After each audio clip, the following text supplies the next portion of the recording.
Ele me deixou uma chave enferrujada e um bilhete. Para a única coisa que você realmente valorizou.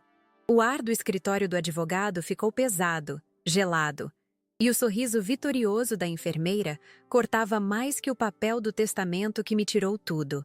O peso daquela chave fria na palma da minha mão, no entanto, me dizia outra coisa. Um segredo que valia muito mais que os 20 milhões que ela roubou. O que eu descobri horas depois, naquele mesmo dia, fez o império deles tremer. Fique comigo até o final para entender tudo. Se inscreva no canal, deixe o seu like e me diga nos comentários de que cidade você está me assistindo. É bom saber que não estou sozinha. Meu nome é Helga Schneider Bauer, tenho 72 anos e minhas mãos conhecem a linguagem dos fios como poucas. Sou rendeira de bilro, aqui em Blumenau, Santa Catarina. Uma arte que aprendi com minha avó e que me ensinou a paciência de transformar nós em beleza. Por 52 anos, minha vida foi tecida ao redor de duas coisas. Minha renda e meu marido, Alberto. Ele era um homem de números, de concreto e de negócios. Eu, uma mulher de silêncios, do cheiro de cuca de banana saindo do forno e do som rítmico dos bilros de madeira batendo uns nos outros na varanda, com vista para as minhas hortênsias azuis. A manhã da leitura do testamento começou cinzenta e úmida, como tantos dias de inverno no Vale do Itajaí. O ar cheirava a terra molhada e a café forte. Eu vesti meu melhor vestido, um azul marinho discreto, e prendi meus cabelos brancos num coque firme. Sentia um aperto no peito, uma premonição que eu, tolamente, atribuía ao luto recente. Alberto havia partido há 2 meses, e a casa, com sua arquitetura enxaimel que ele tanto se orgulhava, parecia grande e vazia demais. O silêncio era o novo morador, quebrado apenas pelas minhas memórias e pelo tic-tac do relógio de pêndulo na sala. Naqueles últimos anos, a presença constante em nossa rotina não era a minha, mas a de Carla, a enfermeira, jovem, com um sorriso que parecia ensaiado e uma eficiência que desarmava. Ela cuidava de Alberto, lia o jornal para ele, ria de suas velhas piadas. Eu me tornei parte da mobília, a senhora que servia o café e garantia que os lençóis estivessem sempre limpos. Alberto a tratava com um carinho que há muito tempo eu não recebia. Ele dizia que ela era leal, uma palavra que, agora, tem gosto de veneno na minha boca. E então, no escritório do Dr. Martins, a bomba explodiu. A sala era fria, impessoal, com cheiro de papel velho e produtos de limpeza. Meus filhos, Klaus e Greta, estavam ao meu lado. A voz do advogado era um zumbido monótono até chegar à cláusula principal. A totalidade de meus bens, incluindo ações, propriedades e o valor em conta corrente, estimado em 20 milhões de reais, deixo para a senhorita Carla Mendes, em gratidão por sua lealdade e cuidado. O silêncio que se seguiu foi ensurdecedor. Para mim, Helga, sua esposa por uma vida inteira, ele deixou uma pequena caixa de madeira. Dentro, uma chave de ferro, pesada, coberta de ferrugem, e aquele bilhete cruel. Para a única coisa que você realmente valorizou. O mundo pareceu se mover em câmera lenta. Vi o queixo de Greta tremer, a mão de Klaus se fechar em punho sobre o joelho. Vi o olhar de Carla, um misto de falsa compaixão e triunfo mal disfarçado, encontrar o meu por um segundo. Naquele instante, a dor não veio em forma de lágrimas. Veio como um frio intenso que subiu pela minha espinha e se instalou no meu peito. A humilhação era pública, calculada, uma vida de dedicação, as noites em claro quando ele tinha febre, os sacrifícios silenciosos, tudo reduzido a um pedaço de metal inútil e uma frase que me rotulava como uma mulher de interesses triviais. Peguei a caixa de madeira. Minhas mãos, as mesmas que tecem padrões complexos com dezenas de fios, não tremeram. Senti o peso da chave na palma da mão. Era sólida, real, mais real do que os números que o advogado acabara de pronunciar. Dr. Martins pigarreou, sem jeito, e continuou com as formalidades. Mas eu já não ouvia mais nada. Minha mente estava presa naquele objeto frio e na caligrafia apressada de Alberto. Era um insulto, sim, Mas era um insulto específico demais, pensado demais. E homens como Alberto não faziam nada sem um propósito. O caminho de volta para casa foi um borrão.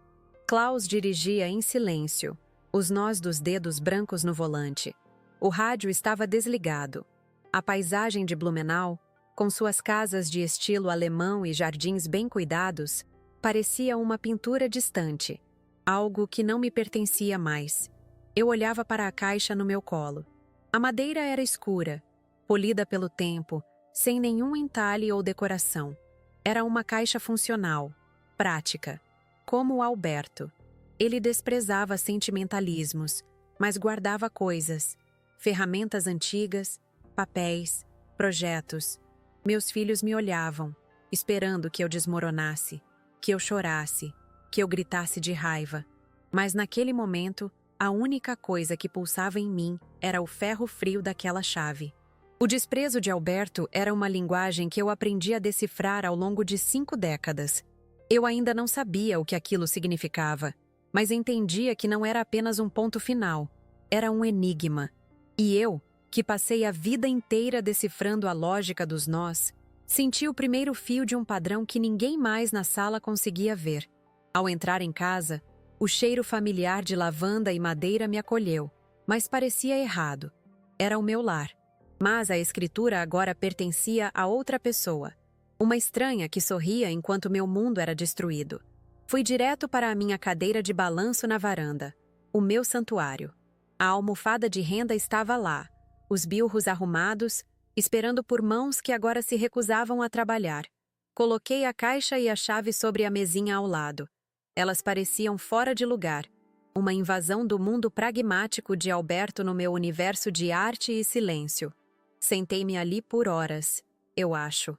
Vi o sol da tarde filtrar-se pelas nuvens e pintar o céu de tons alaranjados. Meus filhos tentaram falar comigo.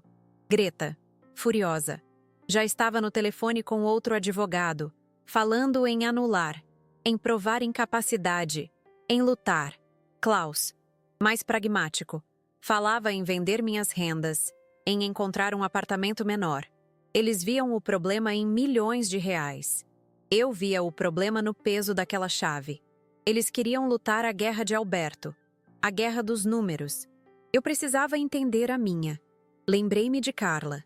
Lembrei-me do seu perfume doce, que sempre parecia preencher o quarto de Alberto, sufocando o cheiro dos remédios. Lembrei-me do jeito que ela arrumava os travesseiros dele, com uma eficiência que nunca era carinhosa, apenas correta. Quantas vezes eu a vi, pelo canto do olho, observando os objetos da casa, os quadros, a prataria. Na época, eu pensei que era curiosidade. Agora, eu via como um inventário. Ela não estava cuidando de um doente, estava avaliando seus ativos. A humilhação inicial começou a dar lugar a uma raiva fria e lúcida. Alberto não era um homem tolo. Ele era calculista, às vezes cruel, mas nunca irracional. Deixar tudo para Carla não foi um ato de amor ou gratidão. Foi uma jogada. Uma última, complexa e dolorosa jogada em um tabuleiro que só ele conhecia. E aquela chave, aquele insulto, era a minha única peça. Eu tinha que descobrir a que porta ela pertencia e por que ele a entregou a mim e não a ela. O telefone tocou, me assustando. Era Carla. A voz dela, melosa como sempre, pingando uma falsa preocupação. Dona Helga, eu sinto muito por como as coisas aconteceram. O Alberto só queria o melhor para todos. Se precisar de alguma coisa, qualquer coisa, eu a deixei falar. Deixei que a hipocrisia dela fluísse livremente pelo fio. Quando ela terminou, fiz uma longa pausa, ouvindo apenas a sua respiração do outro lado. O que eu respondia fez ficar em silêncio por um longo tempo. Quando você vem buscar o resto das suas coisas, Carla? Perguntei. Minha voz saiu firme, sem um pingo de emoção. Não era a voz de uma viúva desamparada. Era a voz de uma mulher que acabara de ser declarada insignificante e que, por isso mesmo, não tinha mais nada a perder. O silêncio do outro lado da linha foi a minha primeira pequena vitória. Ela gaguejou algo sobre me dar um tempo, sobre não ter pressa. Eu sabia que ela estava surpresa. Esperava lágrimas, acusações, não esperava pragmatismo. Desliguei o telefone e peguei a chave novamente. Passei os dedos pela ferrugem, sentindo a textura áspera. O bilhete estava ao lado. Para a única coisa que você realmente valorizou. O que eu valorizava? Minha paz, minha arte, meu jardim, coisas que Alberto sempre chamou de passatempos de senhora. Ele via valor em prédios, em contratos, em poder. Como ele poderia me dar algo relacionado ao que eu valorizava? A lógica não fechava, a menos que ele não estivesse falando de mim. Então, um pensamento me atingiu, frio e cortante como uma agulha de gelo. E se a frase não fosse sobre o que eu valorizava, mas sobre o que ele achava que eu valorizava? Ele sempre me viu como uma figura decorativa, alguém que cuidava da casa, das flores, dos detalhes, uma guardiã das coisas pequenas e sem importância. A chave não abriria um cofre com dinheiro ou joias. Ela abriria algo que, para ele, era tão insignificante quanto a minha vida inteira. Levantei-me e comecei a andar pela casa. Olhei para cada porta, cada armário, cada baú antigo que herdamos de nossos pais. Nada. A chave era grande demais, rústica demais para as fechaduras delicadas da mobília. Fui até a garagem. Depois ao pequeno porão onde guardávamos vinhos e conservas. O cheiro de mofo e terra úmida encheu minhas narinas. Testei a chave em um velho armário de ferramentas. Não serviu. A frustração começou a pesar sobre meus ombros. Voltei para a sala, sentindo o peso da derrota. Talvez fosse apenas isso, um insulto final, uma piada cruel do além-túmulo. Sentei-me novamente, exausta. Meus olhos pousaram na caixa de madeira sobre a mesa. A caixa em si. Eu a conhecia. Não era uma caixa de joias ou de documentos. Era uma caixa de ferramentas de Alberto. Uma que ele usava para pequenos reparos, mas que eu não via há anos. Uma caixa que ele mantinha em seu escritório, um lugar que eu raramente entrava. Greta ligou novamente, a voz ainda cheia de fúria. Mãe, o advogado disse que podemos alegar coação, que a Carla manipulou o papai. A senhora precisa assinar os papéis, precisa lutar. Eu a ouvia, mas minha atenção estava em outro lugar. Do Greta, querida. Agora não, eu disse, e desliguei antes que ela pudesse protestar. A luta dela era nos tribunais. A minha estava ali, naquela sala, naquela caixa de madeira. O dinheiro era uma miragem. A verdade estava ali, ao meu alcance. Peguei a caixa. Era mais pesada do que parecia. A madeira, apesar de velha, era de lei, sólida. A chave não era para abrir a caixa. Ela veio de dentro dela. Mas a caixa em si, ela era a primeira pista. Olhei para a parte de baixo e vi algo que nunca havia notado. Uma pequena placa de metal, quase escondida na madeira escura, com uma inscrição gravada. As letras eram pequenas, gastas, mas legíveis. Não era um nome ou uma data, era um endereço. Um endereço que eu não reconheci. Não era de nenhuma de nossas propriedades, de nenhum dos prédios comerciais de Alberto. Era uma rua no centro antigo de Blumenau. Uma área que ele sempre disse que estava decadente. Sem valor comercial. Por que Alberto, um homem que só via valor em metros quadrados de áreas nobres, teria uma caixa com um endereço de uma parte esquecida da cidade? A pergunta pairou no ar, carregada de possibilidades. A luta silenciosa dentro de mim começou a se transformar. A dor da humilhação, o torpor do luto, a confusão, tudo começou a se cristalizar em um único ponto de foco. Aquele endereço, aquela chave. Alberto me deixou um mapa. Um mapa que, por algum motivo, ele não queria que Carla encontrasse. Ele me deu a chave não por desprezo, mas talvez pelo exato oposto, porque ele sabia que só eu teria a paciência e a atenção aos detalhes para seguir as pistas. Lembrei-me de algo que ele me disse uma vez, há muitos anos, enquanto me observava tecer uma renda particularmente complexa. Eu não entendo como você tem paciência para isso, Helga. Transformar um monte de fios emaranhados em algo com sentido. Ele disse isso com um tom de desdém, mas talvez, só talvez, houvesse um pingo de admiração ali. Talvez, em seu último ato, Ele não me deixou um insulto, mas o maior e mais complicado padrão de renda da minha vida para desvendar. Olhei pela janela. A noite já havia caído. As luzes da rua lançavam sombras longas no meu jardim de hortênsias.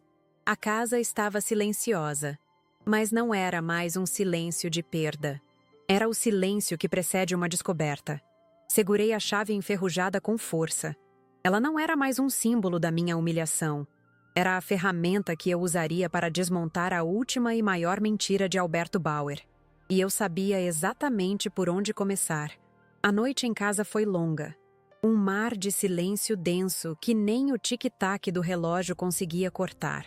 Meus filhos me ligaram mais 3 vezes, cada chamada mais urgente que a anterior, falando de advogados, de prazos, de lutar pelo que é seu por direito.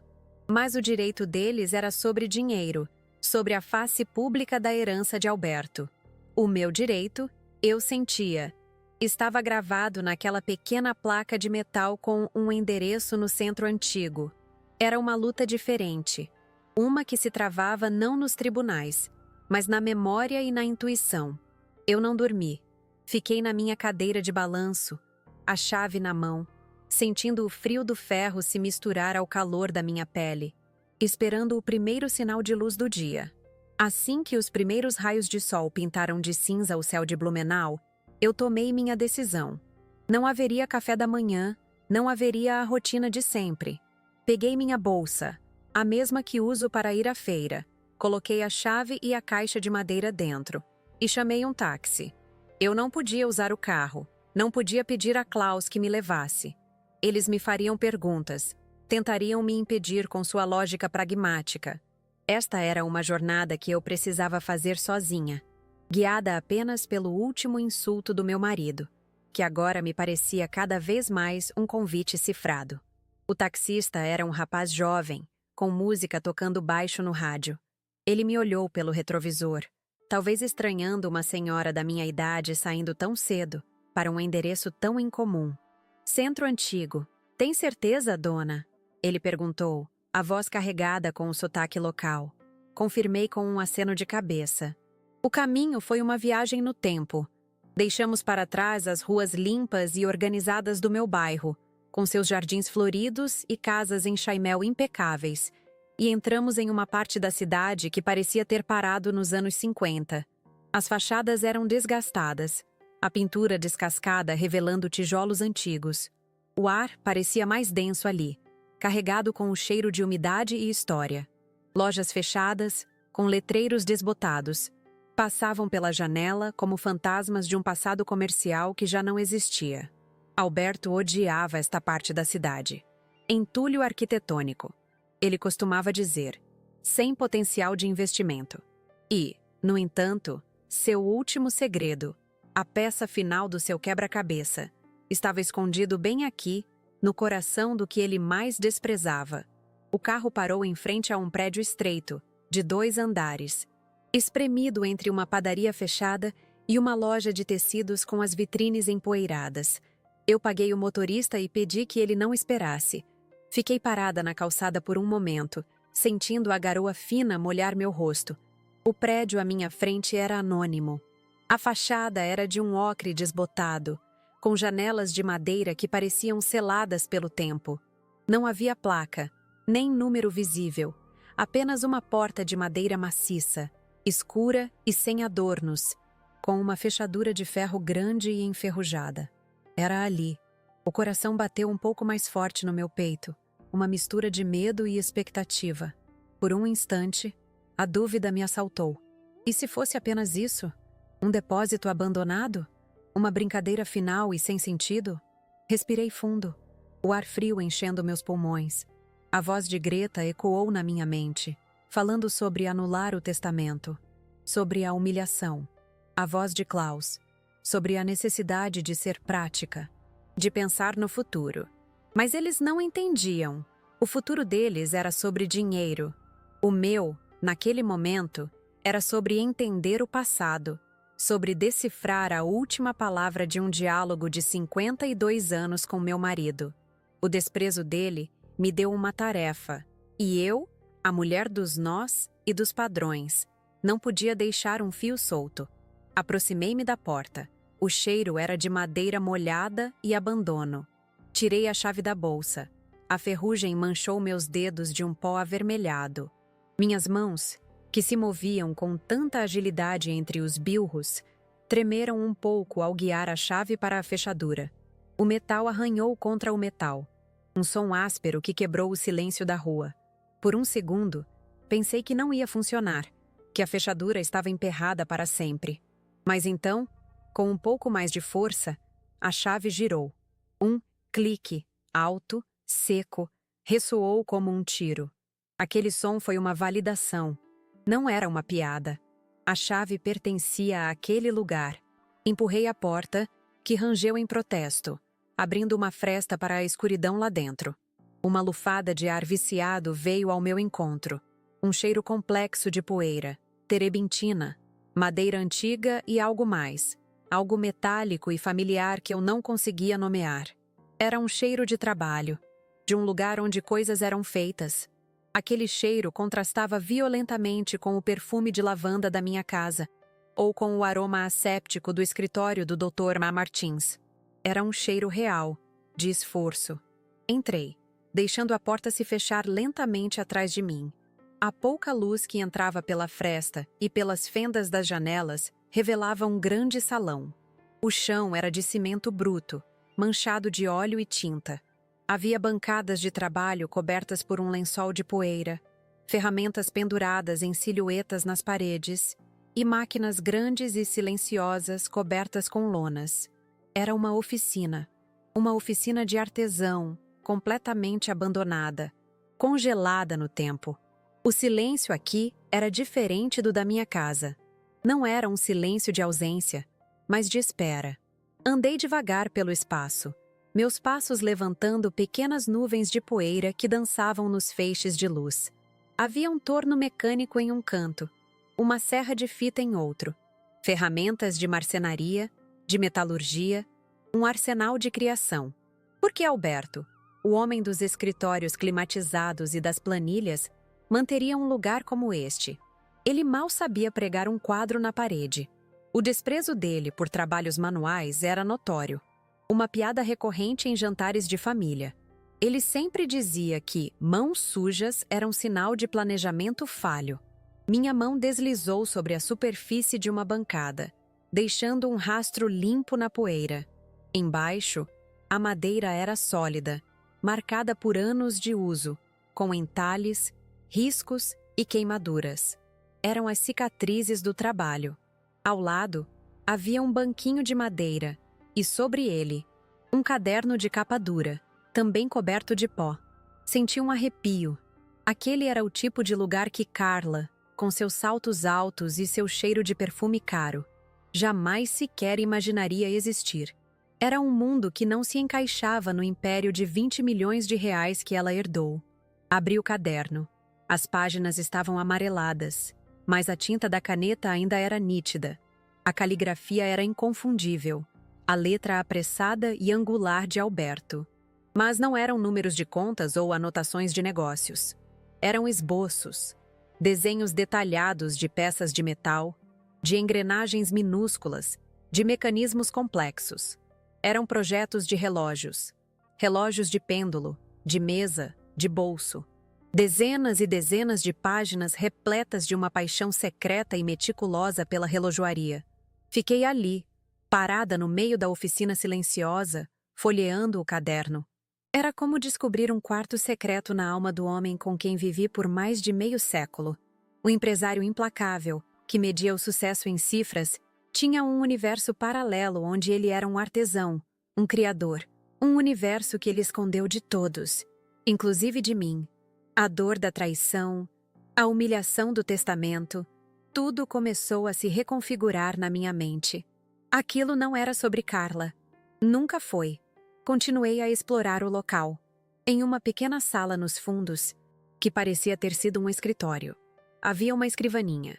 Sobre ela, mais cadernos, livros de engenharia e relojoaria, e uma pequena caixa de metal trancada. Não precisei de chave para esta. Estava apenas encaixada. Dentro, não havia dinheiro ou joias. Havia dezenas de pequenas peças de latão e aço, engrenagens do tamanho da minha unha, molas delicadas como fios de cabelo. Eram componentes de relógios, feitos à mão. Ao lado das peças, havia um único envelope, com meu nome escrito nele, Helga. Minhas mãos tremeram ao pegá-lo. O papel era grosso, de qualidade. Dentro, não havia uma carta de desculpas ou uma confissão. Havia uma série de documentos, registros de patentes para mecanismos de relógio inovadores, todos em nome de uma pequena empresa que eu nunca ouvi falar, a Bauer Precision, e, grampeado a eles, um extrato bancário. A conta estava no nome dessa empresa, sediada em Liechtenstein, um paraíso fiscal. O saldo me fez sentar na cadeira empoeirada. Não eram 20 milhões, era quase o triplo disso. Uma fortuna construída em segredo, longe dos olhos dos sócios, dos filhos, do governo e de Carla. Uma fortuna vinda não de prédios e ações, mas da venda silenciosa de patentes para grandes relojoeiros suíços. Um império invisível, construído com a mesma paciência e precisão que eu usava para tecer minhas rendas. Então, o clarão de consciência me atingiu com a força de uma revelação. A frase no bilhete: para a única coisa que você realmente valorizou. Ele não estava falando de mim, das minhas rendas ou do meu jardim. Ele estava falando dele mesmo. A única coisa que ele, Alberto, realmente valorizou não era o império que todos viam, mas este aqui, o seu legado secreto de artesão. Ele não me deu a chave para a minha paixão. Ele me deu a chave para a dele. Ele sabia que Carla, com sua ganância superficial, se contentaria com os 20 milhões visíveis. Ela jamais procuraria por algo mais. Jamais entenderia o valor de uma oficina empoeirada ou de uma chave enferrujada. Ele sabia que meus filhos, com sua mentalidade prática, lutariam pelo dinheiro oficial, o dinheiro que estava nos livros. Mas ele me deu a chave porque sabia que só eu, a mulher dos detalhes, a tecelã de padrões, teria a paciência e a sensibilidade para seguir o fio, para entender o enigma. O insulto não era um insulto, era um teste de inteligência, de atenção, de caráter. Ele me deserdou publicamente para me tornar sua herdeira secreta. A humilhação foi o disfarce perfeito para me entregar o verdadeiro prêmio, a parte da sua vida que ele considerava mais preciosa, a única que ele construiu com as próprias mãos, longe do mundo dos negócios que ele aprendeu a dominar, mas talvez nunca tenha amado de verdade. Levantei-me, o corpo cansado, mas a mente afiada como uma agulha. A tristeza e a confusão deram lugar a uma clareza fria e cortante. Alberto não era um homem bom, e aquele ato não apagava décadas de distância emocional e desprezo velado. Mas ele era um homem complexo, e em seu último e mais elaborado plano, ele me escolheu. Não como a esposa decorativa, mas como a parceira que, no fim, era a única capaz de entender a sua verdadeira obra. Olhei ao redor da oficina. As ferramentas cobertas de poeira, os projetos inacabados, o cheiro de trabalho parado no tempo. Este lugar não era apenas um esconderijo, era o testamento real de Alberto Bauer. Um testamento que não podia ser lido por advogados, apenas decifrado por alguém que entendia o valor do que é construído lentamente, com as próprias mãos. A luta não seria nos tribunais, como meus filhos queriam. Guardei os documentos de volta na bolsa, junto com a chave enferrujada. Agora ela não parecia mais pesada. Parecia uma ferramenta. A minha ferramenta. Saí da oficina e fechei a porta, o clique da fechadura soando definitivo. A garoa havia parado, e uma luz pálida se filtrava por entre as nuvens. A rua antiga não me parecia mais decadente, mas cheia de segredos. Eu não era mais a viúva humilhada que havia saído de casa naquela manhã. Eu era Helga Schneider Bauer, a herdeira da Bauer Precision. Eu tinha um endereço em Liechtenstein para contatar, patentes para administrar e uma fortuna secreta para reclamar. A enfermeira podia ter o dinheiro que Alberto usava para impressionar o mundo. Eu tinha o dinheiro que ele guardava para si mesmo. O jogo havia mudado. Alberto me deu o padrão mais complexo da minha vida para tecer. E, pela primeira vez em muito tempo, eu me senti como a artesã que sempre fui. Carla havia ganhado uma batalha que ela nem sabia que era uma distração. A verdadeira guerra, silenciosa e estratégica, estava apenas começando. E eu, com a paciência de uma rendeira, estava pronta para dar o primeiro nó. O caminho de volta da oficina foi como emergir de um sonho profundo. O táxi percorria as ruas familiares de Blumenau, mas eu as via com outros olhos. As casas arrumadas, os jardins cuidados, tudo parecia a fachada de um teatro. Uma peça bem ensaiada da qual eu tinha acabado de descobrir os bastidores. Cheguei em casa e o silêncio me recebeu de uma forma nova. Não era mais o silêncio da perda, mas o silêncio pesado de um segredo. Coloquei os documentos sobre a mesa da cozinha, ao lado da minha cesta de bilros. Os dois mundos, o meu e o de Alberto, finalmente se tocavam, e a colisão era vertiginosa. Eu, Helga, a rendeira. Agora tinha um império de papel para decifrar. Minha primeira ação foi movida pelo pânico e pela ingenuidade. No dia seguinte, vesti meu melhor tailleur e fui ao banco local, o mesmo onde Alberto tinha sua conta principal. Pedi para falar com o gerente, um homem que me conhecia há anos como a esposa do Dr. Bauer. Tentei explicar a situação de forma vaga, mostrando um dos documentos da Bauer Precision. Ele olhou para o papel timbrado de Liechtenstein com uma expressão de total perplexidade, como se eu lhe mostrasse um mapa de um planeta distante. Dona Helga, isso é matéria para advogados internacionais, não para nós, disse ele, com uma polidez condescendente que apenas aprofundou meu sentimento de inadequação. Saí de lá menor do que entrei, sentindo o peso da minha própria ignorância. O primeiro tropeço me ensinou uma lição valiosa. O mundo de Alberto tinha suas próprias regras e sua própria linguagem, e eu precisava aprendê-las. Meus filhos continuavam a me pressionar. Greta me enviava mensagens com nomes de advogados de família, especialistas em anulação de testamentos. Klaus queria marcar uma reunião para discutir opções de moradia. Eles viam uma vítima que precisava ser resgatada. Não conseguiam enxergar a mulher que segurava a chave para a verdadeira herança. Mentir para eles doía, mas a verdade era complexa demais para ser contada. Eu precisava de tempo e de um plano.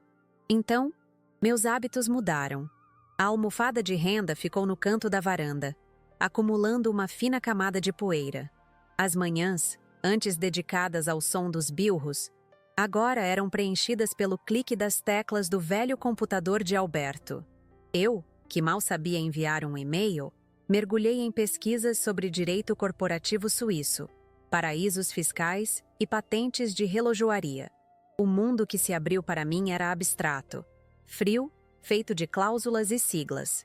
Mas, para minha surpresa, comecei a ver padrões.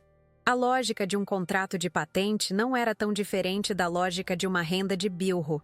Cada fio, cada cláusula, tinha seu lugar e sua função para garantir a integridade do todo. O medo era um companheiro constante. À noite, eu acordava com o coração acelerado, a mente tomada pela dúvida. E se for uma armadilha? E se Alberto fez tudo isso para me humilhar de uma forma ainda mais complexa? Olhava para o retrato dele na estante. O sorriso contido, os olhos que nunca revelavam nada. O homem que eu amei e o homem que me enganou eram a mesma pessoa, e essa dualidade me rasgava por dentro. A raiva me dava força durante o dia. A dor e a confusão me visitavam nas madrugadas silenciosas, me lembrando da minha fragilidade. O conflito externo não tardou a chegar. Uma carta oficial, com o timbre de um escritório de advocacia caro, chegou pelo correio. Era uma notificação de Carla. Ela, como nova proprietária, me concedia um prazo de 90 dias para desocupar a casa. A leitura daquelas palavras foi como um soco no estômago. O meu lar, o lugar onde criei meus filhos e teci minhas memórias, agora tinha um prazo de validade. O cheiro das minhas hortênsias, o calor do meu forno, tudo seria entregue a ela. Aquele pedaço de papel transformou minha missão em uma corrida contra o tempo. A crueldade da notificação me deu a clareza que faltava. Eu não podia mais agir sozinha. Precisava de um guia, alguém que falasse a língua daquele mundo hostil. Meus filhos e seus advogados de família estavam focados em uma briga de vizinhos por um muro. Eu estava em uma guerra internacional silenciosa. Lembrei-me de um nome que meu pai mencionava com respeito, décadas atrás. Uma família de advogados de Curitiba, conhecidos pela discrição e pela expertise em casos complexos. O nome era Andrade. Com as mãos trêmulas, procurei o número na internet. Fazer aquela ligação foi um dos atos mais difíceis da minha vida. A voz do outro lado era jovem, profissional. Gaguejei ao tentar explicar quem eu era, o que eu tinha em mãos. Esperava ser descartada, tratada como uma senhora idosa e confusa. Mas algo na minha voz, talvez a urgência ou a firmeza que eu não sabia que possuía, me garantiu uma reunião. Traga tudo o que a senhora tiver, dona Elga, disse a voz. Marquei a viagem para a semana seguinte, sentindo um misto de terror e esperança. Estava saindo da minha zona de conforto de uma forma que nunca imaginei ser possível. O escritório Andrade, em Andrade, ficava no topo de um arranha-céu de vidro e aço no centro de Curitiba. O contraste com a minha casa em Chaimel era brutal. Fui recebida não por um velho senhor, como eu esperava, mas por uma mulher de uns 40 anos, de olhar afiado e postura impecável. Doutora Sofia Andrade. Ela se apresentou. Minha avó falava muito bem do seu pai. Havia uma gentileza em sua voz, mas seus olhos eram analíticos, céticos. Ela me ouviu em silêncio por quase 1 hora, sem interromper, enquanto eu desdobrava a história, desde a leitura do testamento até a descoberta na oficina. Coloquei os documentos sobre sua mesa de vidro polido. A chave enferrujada parecia um artefato antigo naquele ambiente moderno. Dr. Sofia pegou os papéis, um por um.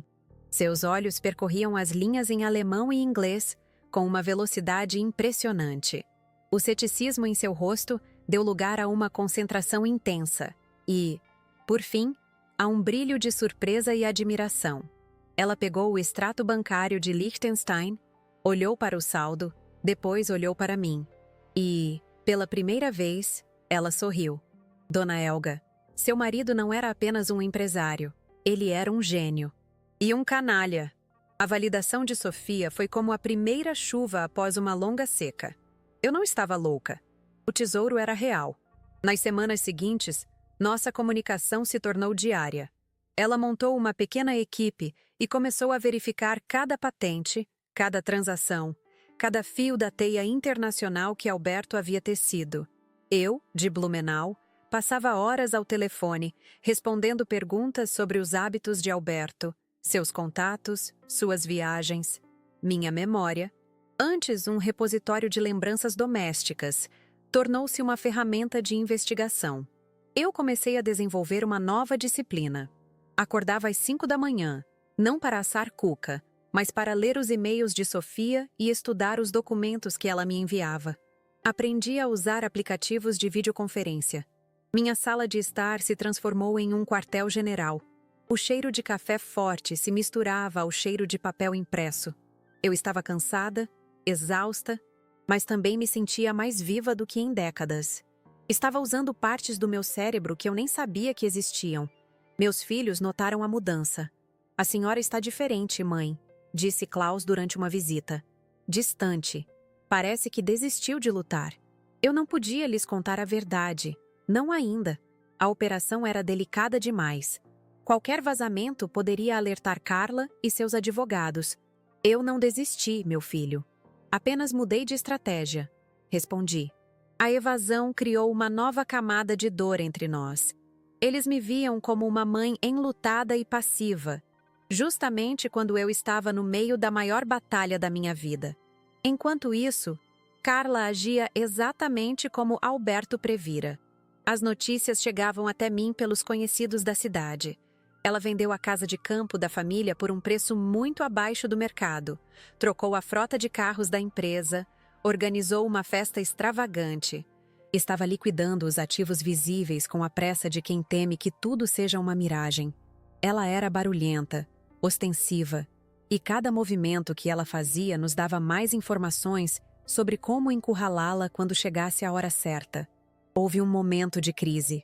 Um dos bancos suíços levantou uma barreira burocrática, exigindo provas de identidade que pareciam impossíveis de obter. Por 3 dias, achei que tudo estava perdido. O desespero me paralisou. Fiquei sentada na minha varanda, olhando para a almofada de renda, sentindo a tentação de abandonar tudo e voltar para o meu mundo conhecido, o mundo dos fios e da paz. Era o canto da sereia da minha antiga vida, me chamando para a segurança da resignação. Foi Sofia quem me puxou de volta. Helga, ela disse ao telefone, sua voz firme, sem espaço para hesitação. Você passou 50 anos decifrando os silêncios de Alberto Bauer. Você o conhece melhor do que ninguém. Pense, onde ele guardaria uma cópia, um seguro, uma segunda chave para isso? A pergunta dela acendeu uma luz. Lembrei-me de um cofre antigo que ficava no porão, um que todos pensavam estar vazio. Desci até lá, o ar úmido e mofado enchendo meus pulmões, e encontrei o que precisávamos. Alberto, em sua desconfiança, sempre teve um plano B. Aquele episódio me fortaleceu. A dúvida deu lugar a uma confiança fria. Eu não estava apenas seguindo as pistas de Alberto. Eu estava começando a antecipá-las. Comecei a dar sugestões a Sofia, baseadas não em conhecimento jurídico, mas no meu conhecimento íntimo da psicologia do meu marido. Ele não colocaria todos os ovos na mesma cesta, Miss Sofia. Procure uma segunda empresa, talvez com um nome relacionado à minha avó. Ele era sentimental com as origens. Para o espanto da equipe de Sofia, eu estava certa. A jornada me transformou por dentro. A mulher mansa que evitava confrontos agora passava horas em discussões estratégicas. A senhora que se contentava com o silêncio agora encontrava sua voz para defender uma posição. O processo era lento, gradual, como o avanço de uma renda sobre a almofada. Cada nó de dificuldade desatado, cada padrão legal compreendido, adicionava uma nova fileira à minha armadura de resiliência. O ponto de virada definitivo veio em uma tarde chuvosa. Greta apareceu em casa, o rosto marcado pela frustração. Mãe, o advogado disse que nosso caso é fraco. Carla tem o testamento, está tudo legal. Ele disse que a senhora precisa aceitar o acordo que ela ofereceu, uma pensão miserável. Ela me entregou o papel, esperando que eu desmoronasse. Eu li a proposta, o valor irrisório que Carla me oferecia como esmola. Em vez de chorar, eu senti uma calma gelada tomar conta de mim. Dobrei o papel cuidadosamente e o coloquei sobre a mesa. Greta, querida, diga ao seu advogado para não se preocupar, eu disse, minha voz soando estranha até para mim mesma, mais grave, mais firme. Nós não vamos aceitar o acordo dela. Nós vamos fazer uma contraproposta. O queixo de Greta caiu. Ela me olhou como se eu fosse uma estranha. Naquele instante, eu percebi a verdade. Eu não era mais a mesma mulher que havia entrado no escritório do Dr. Martins. A humilhação, a chave, a oficina, não foram o fim da minha história. Foram o começo. Alberto, com sua crueldade calculada, não me destruiu. Ele me libertou. Libertou-me da sombra dele, da casa em Chaimel, do papel de esposa decorativa. Ele me deu um último e complexo padrão para tecer, e ao fazê-lo, me forçou a me tornar a artesã da minha própria vida. Olhei para Greta, que ainda me encarava, atônita. Há coisas sobre o seu pai que você não sabe, continuei, a voz tranquila. Coisas que Carla também não sabe. A batalha dela é pelo dinheiro que todos podem ver. A minha é pelo legado que ninguém sabia que existia. Pela primeira vez, eu não estava me defendendo ou me desculpando. Eu estava declarando minha posição. Peguei um dos meus bilros de madeira na cesta. O objeto familiar se encaixou perfeitamente na minha mão. Senti o peso, a lisura da madeira polida por décadas de uso. Era uma ferramenta de criação, de paciência, de precisão. Assim como a chave enferrujada. Eu finalmente entendi. Alberto não me deixou apenas uma chave. Ele me devolveu a mim mesma, a mulher dos padrões, A estrategista silenciosa. A notificação de despejo de Carla ainda estava sobre a mesa da cozinha, um lembrete do prazo que se esgotava. Mas agora, ela não me assustava mais. Era apenas mais um fio no meu desenho. Um fio que eu sabia exatamente onde cortar. A guerra não estava nem perto de acabar. Mas eu já não era um peão no tabuleiro de Alberto. Eu era a jogadora. E estava prestes a fazer o meu primeiro movimento. Minha contraproposta não foi enviada por um mensageiro, nem anunciada em um telefonema raivoso. Foi entregue em mãos, em um envelope pardo e simples, pelo assistente da doutora, Sofia. O conteúdo era seco, quase administrativo. Um convite para uma reunião em minha casa, em 72 horas, para discutir a transição da propriedade e ativos correlatos. A linguagem era deliberadamente vaga, corporativa. Eu não estava mais jogando o jogo da viúva ferida. Estava usando o vocabulário de Alberto. Queria que Carla viesse ao meu território, onde o cheiro das minhas cucas e o som dos meus bilros sempre foram o pano de fundo da sua ascensão. No dia da reunião, a casa estava impecável. O aroma de café fresco e bolo de fubá pairava no ar. Uma armadilha sensorial de domesticidade. Eu estava sentada na minha poltrona de sempre, com uma almofada de renda no colo, vestindo um simples vestido de linho. Sofia estava ao meu lado, uma presença silenciosa e cortante em seu terno escuro. Não havia pilhas de papéis sobre a mesa, apenas um único envelope fino. Eu queria que o poder não estivesse no volume de evidências, mas na precisão de um único golpe. Eu era a rendeira, e aquele era o meu arremate final. Carla chegou com 10 minutos de atraso. Uma demonstração de poder que agora me parecia infantil. Ela usava um vestido vermelho vibrante que destoava completamente da sobriedade da minha sala.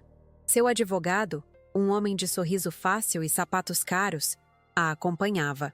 Eles entraram com a arrogância de conquistadores inspecionando seu novo território. O olhar de Carla varreu a sala, avaliando os móveis, os quadros. Ela já não via uma casa, via um ativo a ser liquidado. Aquele olhar me deu a última centelha de força que eu precisava. Dona Helga, que bom que a senhora está sendo razoável, disse o advogado de Carla, sentando-se sem ser convidado. Viemos ouvir a sua proposta para a desocupação. Carla está disposta a ser generosa. Eu apenas o encarei, em silêncio, e fiz um leve aceno de cabeça para Sofia. A calma na sala era densa, pesada. Carla tamborilava os dedos na bolsa de grife, impaciente. Ela esperava lágrimas, súplicas, a rendição de uma velha senhora. Não estava preparada para a mulher que eu havia me tornado. Mark. Sofia abriu o envelope. A proposta é simples, começou ela, a voz clara e sem emoção. A senhora Mendes nos transfere a escritura desta casa e de todas as propriedades rurais em Santa Catarina. Em troca, minha cliente, Dona Helga, assina um acordo de confidencialidade e se compromete a não mover nenhuma ação judicial referente a ativos não declarados do falecido, especialmente aqueles sediados em Liechtenstein. A palavra Liechtenstein caiu na sala como uma pedra em um lago calmo. O sorriso do advogado de Carla congelou. A reação inicial de Carla foi o escárnio. Ela soltou uma risada curta e incrédula. Que piada é essa? Ativos em Liechtenstein? A velha senhora enlouqueceu de vez? Ela se virou para o advogado, esperando que ele a apoiasse. Mas ele estava pálido. Ele, ao contrário dela, entendia a gramática daquela ameaça. Ele sabia que ninguém blefa com o nome de um paraíso fiscal, a menos que tenha as cartas na mão. O silêncio dele foi a primeira rachadura na armadura dela. Meus filhos, a quem eu pedi que estivessem presentes, assistiam a tudo com os olhos arregalados. Greta abriu a boca para dizer algo. Talvez para me defender da loucura que ela pensava estar presenciando. Mas eu levantei uma mão, um gesto mínimo, e ela se calou. Eles estavam vendo uma mãe que nunca conheceram. A mulher que por décadas mediu suas palavras e evitou qualquer confronto, agora estava no centro de um ataque estratégico, silencioso e brutal. A surpresa no rosto deles era quase tão satisfatória quanto o medo que começava a brotar no de Carla. Sofia, sem alterar o tom de voz, deslizou um único documento pela mesa de centro. Não era um extrato bancário, nem um contrato. Era apenas o registro de fundação da Bauer Precision, com o nome de Alberto Bauer como único acionista. Acreditamos que uma investigação sobre a origem dos fundos desta empresa seria inconveniente para o inventário que a senhora Mendes declarou, disse Sofia, especialmente considerando as leis de repatriação de capitais. O imposto retroativo seria substancial. O advogado de Carla pegou o papel como se ele queimasse. Ele não precisava ver mais nada. Ele sabia que aquilo era apenas a ponta de um iceberg que poderia afundar não apenas Carla, mas também a reputação do império visível que ela havia herdado. Ele se inclinou e sussurrou algo urgente no ouvido dela. Vi o rosto de Carla passar da arrogância para a confusão, e então para o pânico puro. A cor sumiu de suas bochechas. O vestido vermelho agora parecia gritar em desespero contra sua pele pálida. Foi então que eu falei, pela primeira vez. Minha voz saiu calma. A mesma voz que usava para ensinar minhas netas a tecer. Alberto te deu o dinheiro. Carla, eu disse, olhando diretamente nos olhos dela. O dinheiro era a parte fácil, a isca. A mim, ele deixou o que ele realmente valorizava. O trabalho dele. O legado. E você não faz parte dele. A humilhação que eu senti no escritório do advogado agora era devolvida. Não com crueldade, mas com a precisão fria da verdade. O império de 20 milhões de reais de Carla, que parecia tão sólido, de repente se revelou uma gaiola dourada. Ela poderia ficar com o dinheiro, mas qualquer investigação sobre sua origem a colocaria em uma batalha legal que ela não poderia vencer. A casa, o símbolo de sua vitória, era o preço da sua liberdade. Ela estava presa na armadilha que Alberto, em sua genialidade tortuosa, havia criado para ela. Ela pegou o prêmio que todos podiam ver, sem perceber que ele vinha com uma corrente invisível. A assinatura dos papéis foi uma formalidade silenciosa e tensa. A mão de Carla tremia ao assinar o documento que me devolvia a casa. Ela não me olhou nos olhos.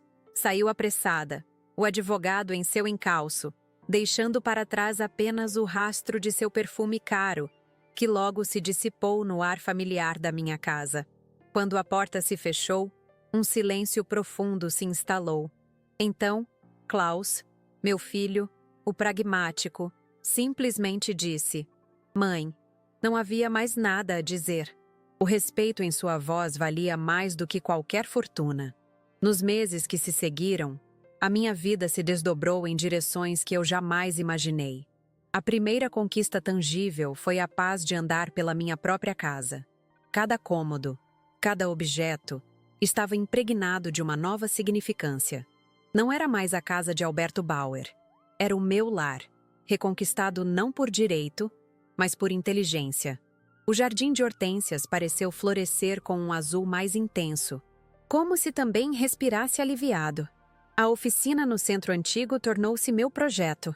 Com parte dos recursos da Bauer Precision, que Sofia me ajudou a regularizar, eu a transformei, não em um museu, mas em um ateliê vivo.